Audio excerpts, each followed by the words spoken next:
Hello and welcome to class. Guess what day it is? Happy Wednesday. On top of that, happy Wednesday before fall break. I hope you guys have some fun plans or are at least planning on getting caught up in class. I will talk a little bit more about assignments and what's due and all of that at the end of class. But today we are looking at the Renaissance. We're going to look specifically at Machiavelli and his philosophy, and then we'll look a little bit at the Elizabethan era. But first, I have a wonderful historical rap for you guys. So enjoy. Yeah,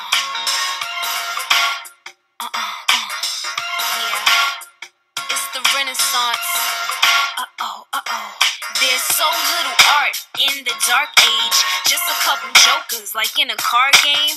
But things change and those hard days turn into the Renaissance. Now art pays. Let's get classical, take it back to Greeks.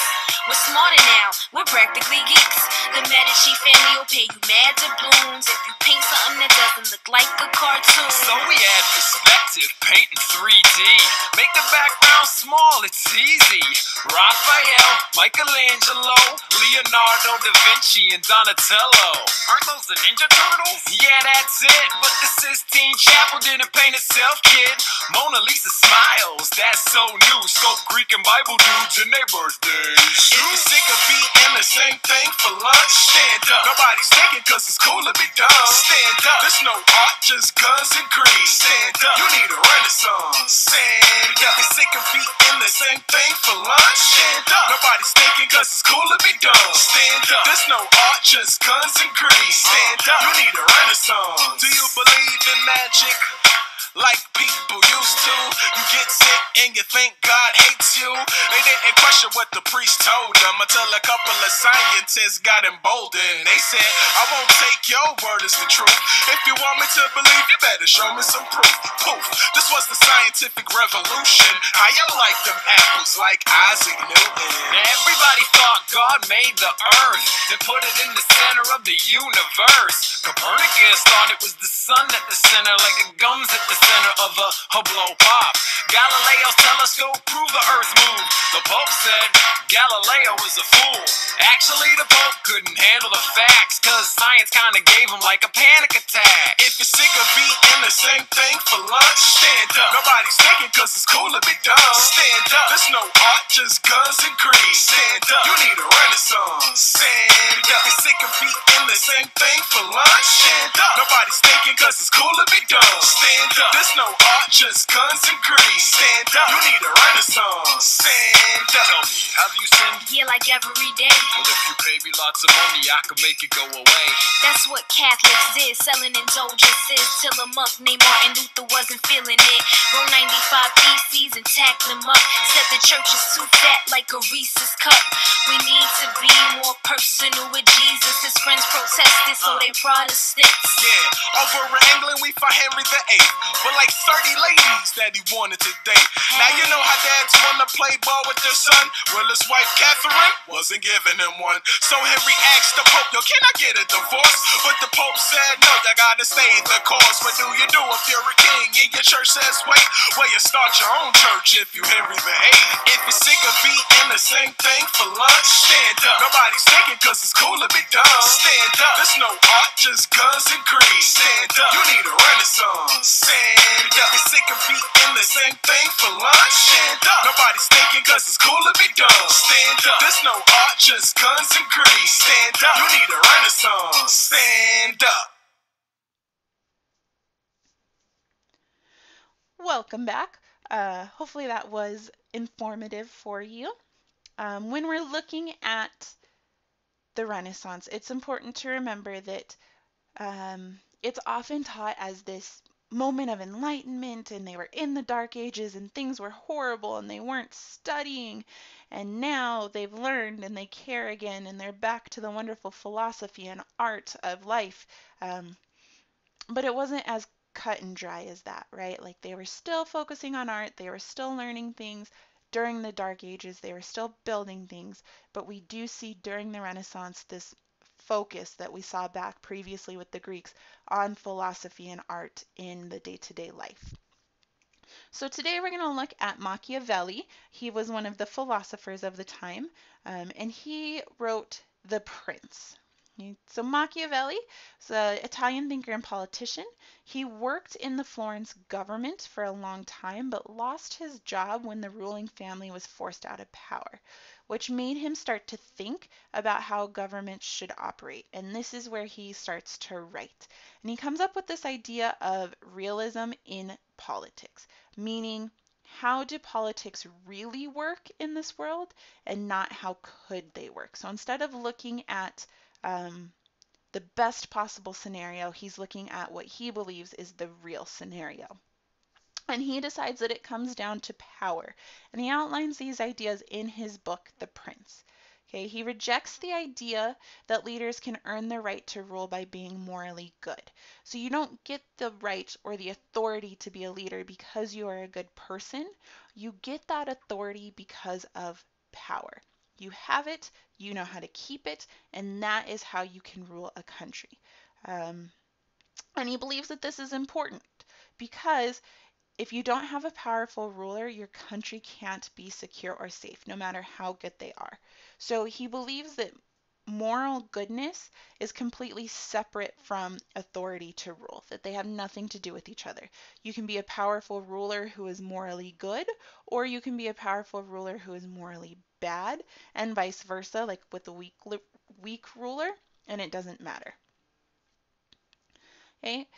He also believes that the end justifies the means. So, um,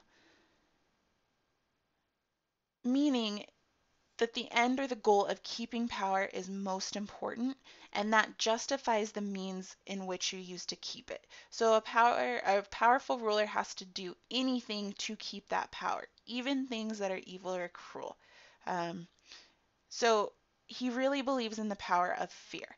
Laws are there to enforce rules. People obey laws because they're afraid of the consequences if they break those laws, and that fear is what keeps a ruler in charge. So he wrote about two different types of government that he thought would work. Of all the types, he thinks that a monarchy or a republic would be the only forms that work. And that we lean towards a monarchy more often because that's just the way it does, but that a republic could be possible. So I'm going to show you guys a list of statements, and I want you to think about each one and decide if you think it best applies to a monarchy or a republic. Remember, a monarchy is power held by a group, generally a family, whereas republic is power held by the people and their elected representatives. Okay, so think about each statement and decide monarchy or republic. Power is concentrated around one person. A prince or a king holds power over all the subjects. Doesn't matter whether the ruler is good. People help make decisions about government. The government can have checks and balances. Citizens elect their leader. The ruler must keep power at all costs. Liberty of the people is an important idea, and power can be divided among branches. So which ones would you put on the monarchy side, and which ones would you put on the republic side? Hopefully it looks something like this. Okay, monarchy. Power is concentrated around one person. So even though a group or a family is ruling and making decisions, we've usually got our king or our queen where the power is centered around. A prince or a king holds power over all the subjects. Doesn't matter whether the ruler is good, and the ruler must keep power at all costs. And then on the republic side, we've got people help make decisions about government. The government can have checks and balances. Citizens elect their leader. Liberty of the people is an important idea, and power can be divided among branches. Okay, so thinking about what Machiavelli is saying, what do you think makes a great leader? What are the qualities and the characteristics? Do you think it matters that they are a good person morally? Okay, is it honesty? Is it humility? Is it someone who's willing to do what it takes? These are all important questions that, especially as you are getting towards the age of voting, that I hope you ask yourself. often. Okay, and everyone's definition of what makes a great leader is going to differ, but it's something that should be thought about by each of you individually. So just keep that in mind. But we're going to take a little quiz that I like to call the Machiavelli Leadership Quiz. And you're going to base your answers on your opinion and give the answer that you would think would best help you rule a country. Okay, there is 15 questions. And some of them we're going to know very obviously what Machiavelli would choose, and some of them might be a little bit different. So question 1, if you were going to take over a country, how would you do it? Would you use your own personal army? Use your friend's army? Poison the king and murder his family? Or explain to the people that the king is bad and that you should be the leader? What would you do? What type of army would you have once you were the leader? An army of well-trained soldiers that you pay to support you? An army of troops borrowed from your friends? An army of people from your own country? Or an army of love? I think we know that Machiavelli would not choose D. 3, which of these seems best to you? Don't worry about following laws, just do whatever you want. Don't worry about laws, do anything to help your people. Follow the laws at all times. Or follow the laws unless your country itself is in danger. 4, if your people wanted you to build them a Colosseum, what would you do? Now remember, the Colosseum came from Rome, and it was built to help keep the public peace. Okay, it was given as a form of entertainment. There was food there so that people could go get their aggression out, be fed, especially as they were getting towards food shortages, and kind of see their government as fun and caring about them individually. So would you build it and let them in free to make them happy? Build it and charge them to come in? Ignore their request without explanation? Or explain that it would cost too much to build? Now, I don't know what Machiavelli would say, but I can tell you that C is probably not the best choice here to help keep power. 5, you catch a group of people talking about how you are a bad monarch, you are a bad leader. How do you treat them? Do you kill them all? Kill them all and their families? Reason with them, explaining why they are wrong, or ask them nicely to stop? As a ruler trying to keep power, what would you do?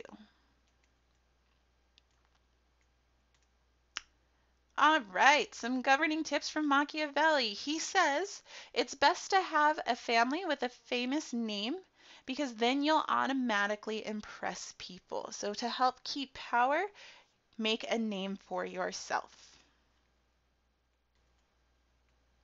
6, someone tells you that your brother wants your throne. What should you do? Are you going to kill him?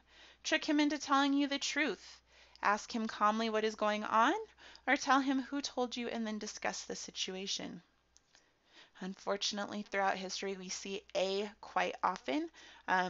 Even kings and rulers that took power would kill their siblings right away, whether there was a threat or not, so that there could never be a threat on their throne. 7, how would you show how great a ruler you are? Would you build great roads, bridges, and statues? Would you make sure all your people have food?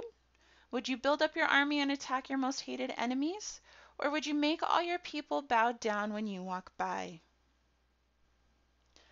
I can tell you, if you chose D, I'm not sure your people will love you for very long, unless you're doing A, B, or C as well. 8, 2 neighboring countries go to war with each other. What do you do? Don't pick sides, let them fight. Flip a coin to pick a side to support. Offer to help whoever pays you more. Or support the side you think your people will like more. My knee-jerk reaction is C, but D might be a little bit better to keep power. What type of advisors would you pick? Friends and people you trust? People who pay you the most? People who say how wonderful you are all the time? Or people who are wise and honest but may disagree with you? If you ever become leader of your own country, I hope you choose D for advisors. 10. What role does law play in your country? I make whatever laws I want. People vote on the laws. I don't worry about the laws. My army takes care of all the problems. Or there is no law in my country. Yeah, I can tell you Machiavelli would say D is a horrible idea. He might support B, right? He does think that republic is a viable source of government. He does have another tip for you, though. Only give things away when people are watching. So he's saying if no one sees it, it doesn't count as a leader. So to solidify your power, make sure your people know when you are giving things away. 11. What is most important to you? A. Feeding your people. B. Earning lots of money. C. Having a strong army. Or D. Being known as a great king. So as a ruler or queen or king, what would be the focus of your reign? 12. When you take over, what will you do with the old rulers? Now this is something we've seen with Rome and the Islamic Empire. Do we offer them a job so they won't be angry? Kill them and all of their relatives, send them off to a foreign country, or put them all in jail? And as shown to us by the Romans and the Islamic empires, it depends on the ruler, okay? You have to really feel it out to see what would be the best for each situation. 13. You want to conquer new lands. What type of country would be best to take? A country with a king and a strong army? A country with a king and a weak army? A country with a group of leaders and a strong army? Or a country with a group of leaders and a weak army? Again, there's probably good reasons for all of these, but if you're looking for the easy takeover, I would pick something with a weak army. 14. There is a country with a very weak army next to you. What do you do? Kill them all. Help them get stronger. Force them to pay you for protection. Or leave them alone. Now again, this is something that we see often in history. And we see a little bit of everything. Do you kill them and take over, like they did with Carthage? Do you help them get stronger? Maybe they'll be a good ally. Do you have them pay tribute to you for protection? Or do you leave them alone and let them do their own thing? And your last question, there is a strong country. There is a country with a strong army next to you. What do you do? Kill them all, help them get stronger, force them to pay you for protection, or leave them alone? Now this depends on what kind of country you have and how strong you are compared to them. So hopefully you make a wise choice. Which leads us into, does the end justify the means? Are there situations where the end goal is so important that it doesn't matter what method is used to achieve it? Whether it's lying, stealing, killing. Is there an end that justifies any mean? We know that when we're talking to Machiavelli, the answer is yes. The need to keep power as a powerful ruler in order to keep your country safe justifies the means in which you do it, no matter what you do. Whether or not that is the best, depends on your opinion. Okay, so that's going to wrap up talking about Machiavelli. He is just one philosopher of the Renaissance time period. There was many other thoughts and many other approaches to government and philosophy in general. But we're going to talk a little bit about the Elizabethan age. Now, it's obviously in line with the rule of Queen Elizabeth I, and it is seen as the peak of the Renaissance. Okay, so arts flourish under her, and we see such well-known artists such as Shakespeare come to light during this time period. So I'm going to have you guys watch a little video on her life. Elizabeth I, Queen of England, 1533 to 1603. Elizabeth was born in Greenwich on the 7th of September 1533. She was the daughter of Henry VIII and Anne Boleyn. Elizabeth's mother, Anne Boleyn, would be executed for adultery when Elizabeth was just 2 years old. Henry's last wife, Catherine Parr, made sure Elizabeth was highly educated and could speak several languages fluently. When Henry died in 1547, Elizabeth's half-brother Edward became king, while she would live with Catherine Parr. Edward died in 1553, which meant that Elizabeth's older half-sister Mary became queen. Mary was determined to return England to Catholicism, and because Elizabeth was Protestant, she imprisoned her in the Tower of London. Mary died from illness in 1558, making Elizabeth her successor to the throne. She became Queen of England at age 25. Elizabeth returned England to Protestantism, developing the Church of England while maintaining some Catholic elements such as the crucifix, therefore appeasing both sides. The Privy Council was reduced, and its Catholic influence reduced by removing such members. Elizabeth assembled experienced and trustworthy advisors, including William Cecil, Lord Burleigh, who was her Secretary of State, and Sir Francis Walsingham, in charge of gathering intelligence, Nicholas Bacon, Lord Keeper of the Great Seal, and Nicholas Throckmorton, Ambassador to France. One advisor called Robert Dudley, Earl of Leicester, was very close to the Queen and may have been a romantic interest. Despite numerous courtships and expectation to continue the Tudor dynasty with an heir, Elizabeth declined marriage, stating the welfare of her country was her priority, to an insistent parliament. During Elizabeth's reign, England saw a golden age of progress. Trade expanded rapidly, bringing in wealth and exploration brought prestige to the country. In 1580, Francis Drake became the first Englishman to successfully circumnavigate the Earth, and 5 years later, Sir Walter Raleigh formed a colony on the east coast of North America, named Virginia. The arts also flourished in theatre, poetry, and music, with such playwrights as William Shakespeare. A big challenge would face Elizabeth in 1588. In 1587, Elizabeth had her cousin, Mary, Queen of Scots, her nearest heir, executed. Mary was a Catholic and had been imprisoned by Elizabeth as a threat to the throne, especially as there was no marriage or Protestant heir produced by Elizabeth. An uncovering of a conspiracy to overthrow the Queen ended in Mary being tried for treason after years of surveillance. After Mary's execution, Catholic King Philip II of Spain launched an invasion of England to remove Elizabeth and restore Catholicism.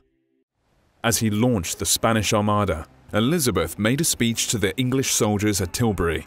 "I know I have the body of a weak, feeble woman, but I have the heart and stomach of a king, and of a king of England too." The English navy, aided by bad weather, would severely defeat the invading armada. On the 24th of March 1603, Elizabeth died at Richmond Palace. As there was no Tudor heir, the dynasty would come to an end, and she would be succeeded by the Protestant James VI of Scotland, the son of her cousin Mary, Queen of Scots. All right, welcome back. So you guys are going to have a quiz on Elizabeth today. That is your assignment. So you're going to look a little bit more closely at the arts that flourished during her time. So that is your checkpoint that is due today, or I apologize, that is your quiz that is due today. So your 7.8 quiz is looking at the Elizabethan age. You also have an exit ticket due today. Reminder, no school Thursday or Friday. Yay! So you won't get a video from me on Friday. I am sending it out as a video today because I want you guys to be able to focus on getting caught up in class and studying for your final. Your final is due on Tuesday. There is a study guide. It is in your announcements in class, that link, or it's on the board here. Final due Tuesday. You do have multiple attempts on that. It is open note, open book, so you can use the study guide, you can use past assignments to help answer those questions. Next week there will not be class. I'll be available if you have questions, but next week is a catch-up week, so there's no new assignments being assigned aside from the final. I just want you guys to really get caught up, make sure you're doing everything you need to pass the class. Remember, you need a 60% or higher to pass class this block. So if you need help with that, let me know. I am here. I hope you guys have a great rest of the day. Thank you.